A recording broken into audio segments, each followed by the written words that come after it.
the first thing I want to do is make sure that I'm contacting the outgoing people, not just the current executive, but I want to make sure I'm talking to clubs and faculty councils, not just the new people, but the outgoing people, to make sure that any past projects, any lines of communication that have been going don't get lost just because of transition. I think that's one of the issues we have with the USC right now, is that because of the one-year terms, a lot of the times things don't get carried over. So I want to make sure that on my first day in office, we're not losing any progress that we had going forward. Could you name a platform that you don't really agree with from your opponent? Or? I disagree with Matt Halpin's fee freeze. To be more specific, he wants a fee freeze, but then the reasons he gives for it don't line up with the reason for the freeze. He likes to talk about waste with the USC, but ultimately with the USC base fee, there isn't a lot of waste going on right now. And a lot of the efficiencies he claims he'll start investigating, they're already being worked on. The current VP Finance, Spencer, he's already working on ways to avoid a fee increase without increasing service. And so I don't think that mandating a freeze is a responsible thing to do. And if anything, we just risk cutting off services that students need. What makes you better than Matt for the position? Experience. Matt had 1 year on council. He was the social science president, which is a high-profile position, but he only really saw one side of the USC. He's only sat as a counselor on the USC as a president, but just as a member of the USC. I, on the other hand, I've been a counselor. I was a social science counselor. I've been a volunteer of the USC as provincial affairs, and I've also been a staff of the USC. This year I'm the associate vice president external, which is an intern position, and last year I was also the government issues management intern.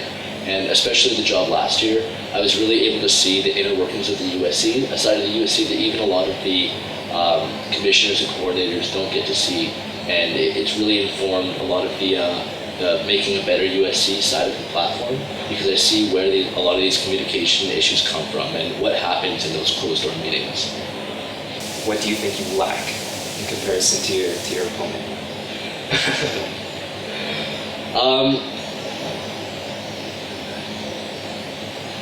Matt is, he's a very passionate person. And not that I'm not passionate, but I think with Matt, what I lack, I guess, compared to him would be, I guess, I wouldn't say lack, but I think where we differ on points is just our idealism with the USC. He's all about the money, and I'm all about improving service from what we have. Ultimately, we do spend a lot of money on things, but some things are expensive, and I think that as long as it's a priority for students, that it's worth spending that money on, especially advocacy points. A lot of times they cost a lot of money, but ultimately it's worth spending that money. What is something that you will continue to do that this year's exec has done?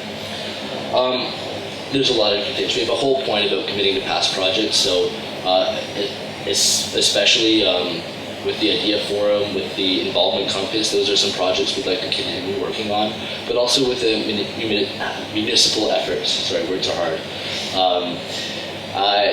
Amir has done a great job this year reforging a lot of the relationships we have with municipal partners through the work he's done in trying to end Project Learn and everything else that we're doing with the city. So one thing that we will definitely keep moving forward on is that municipal advocacy, making sure that we have regular meetings with all our municipal partners so that when we want to get something done, we have those avenues to do it.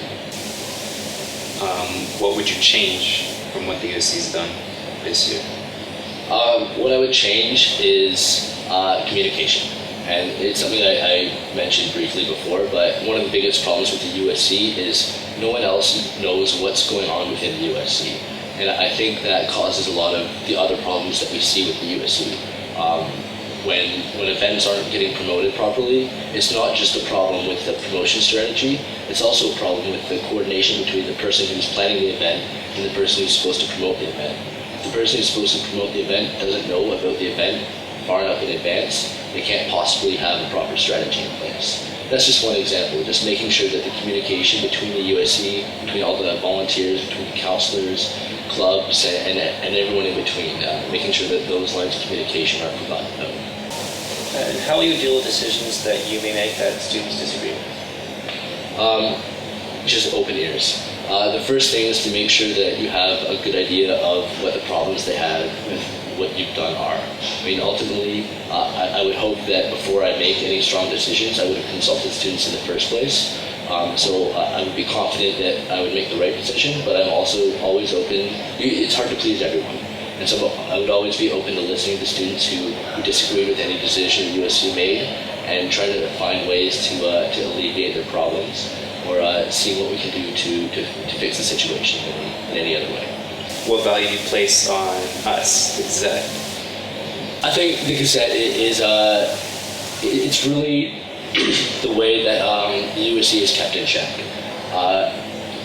Students, I think, also have a responsibility to make sure the student government is doing what they're doing what they should be doing.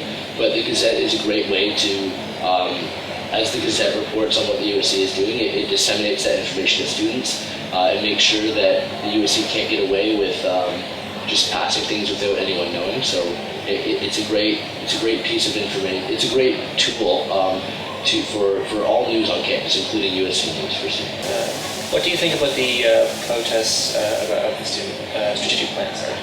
I think it's fantastic to see students responding to something they have a problem with. I mean, that was a peaceful protest. There was nothing rude or anything about the way that protest went. I do wish that if students had problems with the strategic plan, there was opportunities earlier in the year to give input on that. It's been publicly available for a while now. So on the last voting day of the strategic plan, it may have been a little bit too late to be voicing those opinions. That being said, it's also the responsibility of the USC to make sure that everyone knows of these opportunities, make sure that people know that this strategic plan or anything in the future, that it is public and it is there for comment, so that by the time people know, it isn't too late to be making these, to be making their opinions on heard. In your platform, you mentioned that there's a specific class of students that you wanted to put into the club system. So my question to you is what class of student group is not currently within the club system, and why can't they be incorporated into the current framework? The club system is great for a lot of groups, but it doesn't fit every group. And I think for mutual reasons, I don't think the USC necessarily wants to be associated that closely with every group, and not every group wants to be associated that closely with the USC. The big point of that platform is that if there are other student groups at Western, we should be in dialogue with them. They're still students, and they still should have access to any support the USC can give them. One example is Get Real. They're a student group at Western who do a lot of great things, but they're not a USC club. Another one is fraternities and sororities. Right now, they're already covered under their own insurance, so there's no advantage for them to join the club system. That being said, they're active on campus. They do a lot of great work, but right now there's no clear avenue that the USC is talking to them. And so we just want to open up those lines of communication and see what we can do together.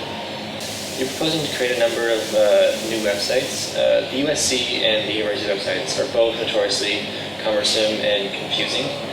How will this lessen the confusion? So for example, you have the mental health marketplace, the wiki. How will these added websites lessen the confusion for students? Well, I think the wiki itself doesn't have to be a separate site. It could be incorporated into the USC website.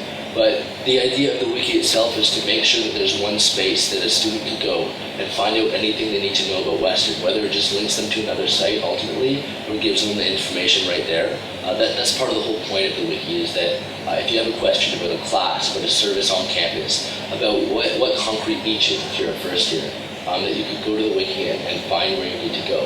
Because it's one of my biggest concerns right now is that half the time I don't know where to go to find the information I need, especially when I'm looking for a class. I have one tab open with the academic calendar, another with past syllabuses, and another with the ratings of the course from Western.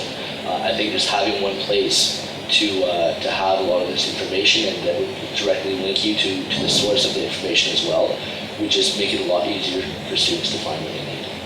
Okay. I think that's all the time that we have, basically, right? So I want to thank you, Brian, Thank you. for meeting with the Gazette. For the Gazette, I'm Jeremiah Rodriguez, and this is Ian Bocock.